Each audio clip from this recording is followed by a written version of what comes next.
Selamlar arkadaşlar. Umarım hepinizin keyfi bomba gibidir. Güneşli bir günden herkese merhaba. Orlando'da gün devam ediyor. Şimdi geçen günlerde sizlere bir video çekmiştim. Bir shorts atmıştım.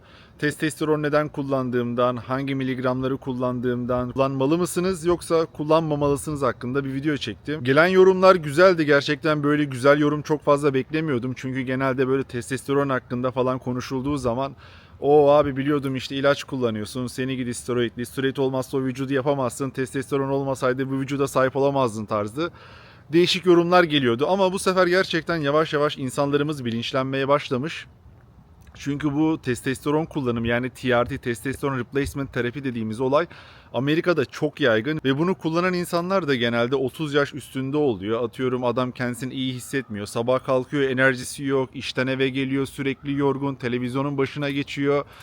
Cipsi yiyor, bakıyor yani böyle bir testosteron bir sıkıntısı var, ne bileyim. Eşiyle beraber, kız arkadaşıyla beraber böyle hani bir seks yapıyorlar ve çok fazla zevk almıyor, ne bileyim, ya da libidosu çok yüksek değil, sürekli böyle bir halsiz hissediyor. Bu tarz sıkıntı çeken insanları ilk önce kliniğe alıyorlar. Gel abi sen diyorlar, senin bir testosteronuna bakalım. İlk önce bakıyorlar free testosteronu ne kadar, yani vücudunuzda dolaşan serbest testosteron ne kadar. Sonrasında da total testosteron değerinize bakıyorlar. Baktı sonuçlar nanay çıktı. Diyorlar abi sana TRT yapalım. Adam TRT'ye başlıyor. 3-4 ay sonra kendisini çok iyi hissetmeye başlıyor. Ben size anlatıyorum yani bazı şeyleri Türkiye'de benden duydunuz. Atıyorum jinekomasti ameliyatı sizlere ben gösterdim. Burun estetiği ameliyatı erkekte ben gösterdim.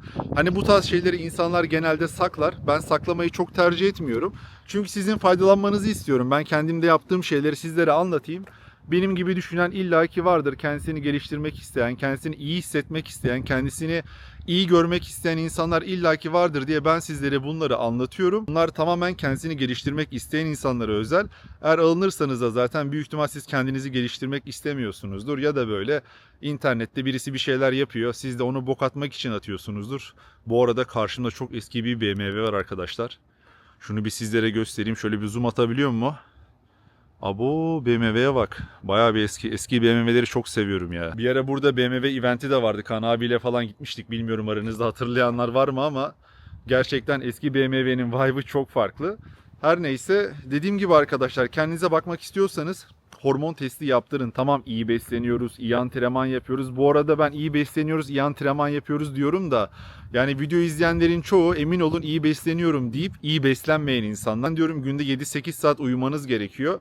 Mesela onu yapmayan da çok insan var. Onun dışında sağlam antrenman yapın diyorum. Ağır antrenman yapın diyorum. Tükenişe gidin diyorum. Kendinizi zorlayın diyorum. Antrenmana gidip lay lay lom takılıyorsunuz belki. O yüzden de gelişemiyor olabilirsiniz. Yani her şeyi steroide ve iğneye bağlamayın abi. Bunu şöyle düşünün. Siz doğal olarak her şeyi dört dörtlük yapıyorsunuz ve bakıyorsunuz hala bir eksiklik var. Bir de bunu deneyeyim diyorsanız işte bu deneme kısmında testosteron, TRT ya da steroidler giriyor. Ben tabii steroid kullanmayı kesinlikle tavsiye etmiyorum. Eskiden kullandığımı da biliyorsunuz. Sizlere bunlar hakkında yorum da yaptım. Çünkü steroid kullanıyorsunuz, eliniz şişiyor, yüzünüz şişiyor böyle, ruh haliniz değişiyor, kız arkadaşınız varsa kavga etmeye başlıyorsunuz, eğer ailenizde sorunlarınız varsa onlar daha fazla olmaya başlıyor. Bu tamamen kişiden kişiye değişen bir durum arkadaşlar. Yani genelde böyle sorunlarda şöyle oluyor, yani siz içinizde belli bir şey varsa bu steroidi falan kullandığınızda onu tetikleyebiliyor. Benim birkaç arkadaşım vardı burada. Yani böyle hani steroide başladılar ve sonrasında adamlar ailesiyle arası bozuldu. Eşiyle ayrılma noktasına geldi. O yüzden bu tarz şeyleri sadece onu kullanıyorsun, basıyorsun, vücut oluyor diye düşünmeyin. Ve çoğu kullanan arkadaşım da emin olun vücudu yani çok iyi değil yani. Sizlere öyle söyleyeyim. Bu tarz şeyler biraz merakla başlıyor. Siz olun böyle şeylere. Yarışmacı olmayacaksanız bulaşmayın abi. Yarışmacı olmayacaksanız diyorum. Çünkü yarışmacı olacaksanız bu tarz şeyleri yapmanız gerekebiliyor. Yarışmacı olmayacaksanız böyle normal bir hayat yaşıyorsanız, ben mesela memur hayatı gibi bir hayat yaşıyorum şu an. Şimdi burada basketbol oynuyorlar bizim mahallede. Bir atış yapayım belki girer. Hey guys, how's it going? Can I try? Alright, let's see.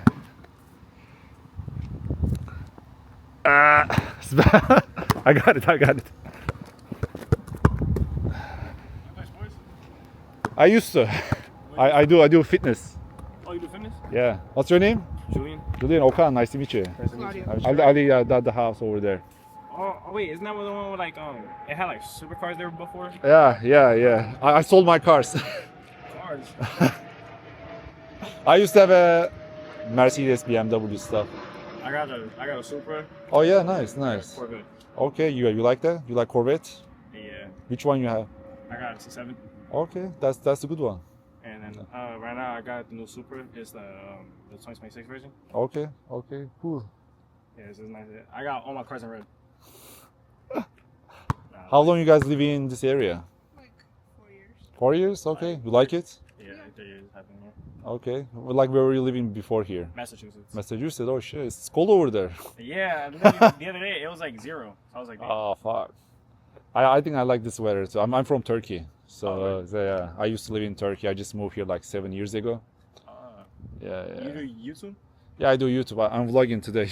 Oh, you're right. Nah, I've been trying to do YouTube, but it's kind of hard. Yeah, you just need to be consistent. You just need to upload like a couple of videos a week.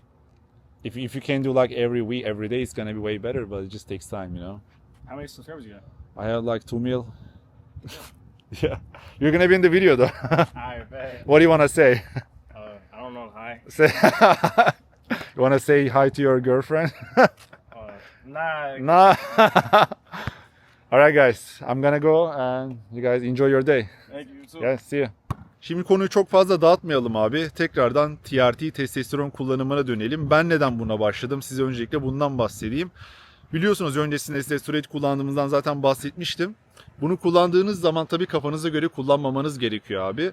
Ben bunları kafama göre kullandığım için biraz hormonları etkiledik. Yani o yüzden hormon üretimidir, odur budur. Eski sisteme göre güzel çalışmıyordu. Neden çalışmıyordu derseniz kendimi hep böyle halsiz hissediyordum. Sizlere biraz önce bahsettiğim şeyler oluyordu.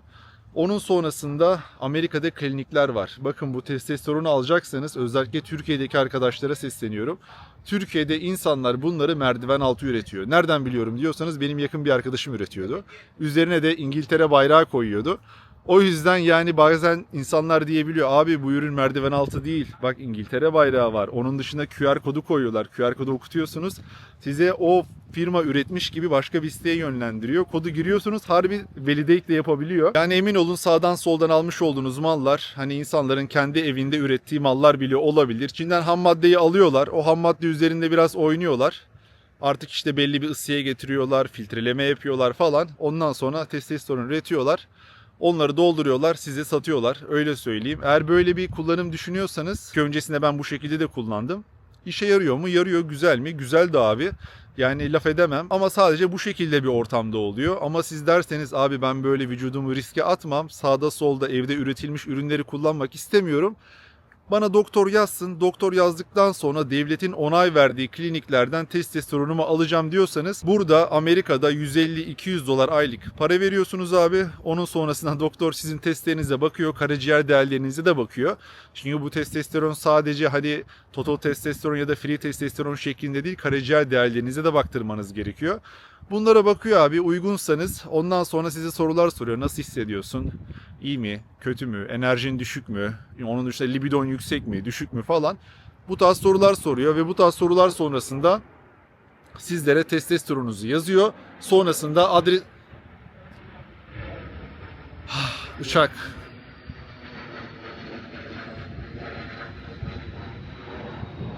Bu arada göldeyim. O meşhur göldeyim. Neyse uçak geçti. Testosteronu yazıyor abi. Ondan sonra sizin adresinize geliyor. Testosteron da aşağı yukarı 2 ayda bir, 3 ayda bir falan bitiyor. Ondan sonra adresinize tekrar yenileme şeklinde oluyor. Tabii siz bunu 3 ay sonrasında değiştirdiğinizde cebinizden 600 dolar çıkıyor arkadaşlar. Bu testosteron da yaklaşık 50 dolar, 45 dolar civarında bir şey. İnsanlar genelde bunları işte aftermarket tarzı bir yerlerden alıp kendileri kullanmaya çalışıyor. Ama tabii derseniz de dediğim gibi mallar kaliteli olsun. Hani klinikten gelsin, doktordan gelsin. Biraz daha maliyetli oluyor açıkçası.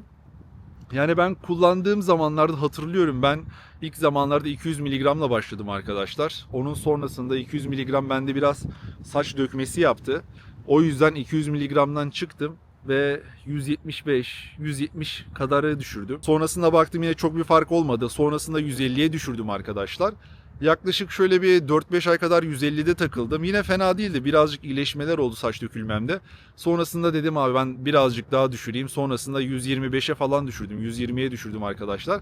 Şimdi saç dökülmesi çok iyi oldu benim için. Yani neredeyse durdu diyebilirim. Çünkü biliyorsunuz testosteronu vurduğunuz zaman bazı testosteronlar vücudunuzda aromatize olarak östrojene çevrilebiliyor. Ve aynı şekilde saça da sıkıntı yaratabiliyor. O yüzden bu tarz şeyleri kullandığınız zaman dikkatli olmanız gerekiyor. Kafanıza göre kullanmayın. Bir de ben haftada bir kere iğne vuruyorum arkadaşlar. Bu da benim yanlışım aslında. Haftada 2 defa iğne vurmak gerekiyor. Niye haftada bir defa iğne yapıyorum? Çünkü iğne vurmayı sevmiyorum. Yani çoğu insan bilmiyorum bu videoyu izleyenlerden de çok kolay yapayım, başlayayım, ne olacak falan diyorsunuz ama yani ürünler elinize geldiği zaman şırıngayı elinize aldığınızda kendinize iğne yapabilir misiniz? Bunu bir düşünün. Eğer yapamazsanız zaten arkadaşınız vurabilir. Kız arkadaşınız vurabilir, eşiniz vurabilir, ne bileyim birileri vurabiliyorsa güzel ama her zaman yanınızda onlar olmayacak ve siz bunu sürekli kullanmak zorundasınız. Bunları düşünün. Ben artık tabii kendime uzun zamandır iğne vurduğum için alışkınım ama haftada bir vurmayı ben tercih ediyorum abi. Zaten iğneyi çok vurmak istemediğimde hani bu steroid muhabbetlerine zaten girmek de istemiyorum. Abi hem hormonlarınızı bozuyor hem saç kısmını engelliyor hem yüzünüz böyle şişiyor. Sürekli böyle sulu sulu geziyorsunuz. Kaslarınız o kadar define olmuyor. Bir de bunun üzerine siz sağlıklı beslenmeyip abur cubur da yerseniz yani milletin bulk yapıyorum abi dediği duruma düşerseniz ki ben bulk'a ve definasyona karşı bir adamım. Ben bir yıl boyunca aynı kiloda sabit kalıp yağsız kas kütlesini arttırmaya çalışan bir insanım. Yani ben o yüzden sizlere çok önermem. Bir de bulk'tır, definasyondur, kilo alıyorsunuz, kilo veriyorsunuz, derinizde yırtılmalar oluyor. O yüzden abi hiç gerek yok. Ben bir yıl boyunca yediğim kalori sabittir. 2000 ile 2500 arası kalorimi alıyorum. Yanına ufacık bir testosteron TRT levelinde. Bazı insanlar TRT yapıyorum deyip 200-250 miligram testosteronu çakıyor. Öyle bir şey yok abi. Biz TRT yapıyoruz. Biz işin sağlık boyutundayız. Yağsız kas kütlesi büyütme boyutundayız. Ve yüzümüzün de ince manken yüzü olma kısmındayız abi. Onun dışında yapılan bütün sporlar yani vücut geliştirmede kullanılan ürünler vesaire birazcık da egodan dolayı oluyor arkadaşlar. Herkes her zaman daha büyük gözükmek istiyor. Ben hiçbir zaman bakın 10 yıldır bu sporu yapıyorum. Hiçbir zaman birisinin abi güzel ya bu benim için yeterli ben bu kiloda mutluyum bu vücutta mutluyum dediğini görmüyorum. Aynaya bakıldığı zaman abi birazcık daha omuzlarım olsun, birazcık daha bisepslerim büyüsün, birazcık daha göğüslerim büyüsün. Her zaman bir eksiğinizi görüyorsunuz ve her zaman bunu büyütmek için işte ne yapabilirim, ne edebilirim diye araştırmaya giriyorsunuz. Bu hatayı yapmayın abi. Bu hatayı yapmış olduğunuz zaman hormonlarınızı bozacaksınız. Belki ailenizle aranızdaki ilişki bozulacak. Mahallenin çocuklarıyla da kısa bir konuşma gerçekleştirelim dedik. Bir atış yapayım dedim. O da girmedi zaten. Rezil olduk. Neyse arkadaşlar videoyu yavaş yavaş ben bitireyim. Dediğim gibi bu tarz ilaçları kullanırken dikkatli olun. Her insanın dediği şeye inanmayın. Ve bunlara başlamadan önce karaciğer testi yaptırın. Onun dışında dediğim gibi testosteronunuza baktırın.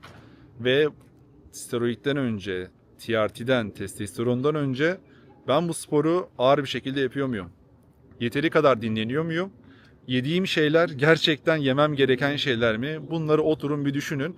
Onun sonrasında sizlere bahsetmiş olduğum yok TRT'dir, testosterondur, steroiddir bu tarz şeyleri konuşabilirsiniz. Ben yavaş yavaş spora kaçıyorum. Spora kaçmadan önce sizlere böyle bir video çekmek istedim. Hem size bir mahalleyi göstereyim dedim. Şansa mahallemizin çocukları da basketbol oynuyormuş. Onlarla da iki laf edelim dedik.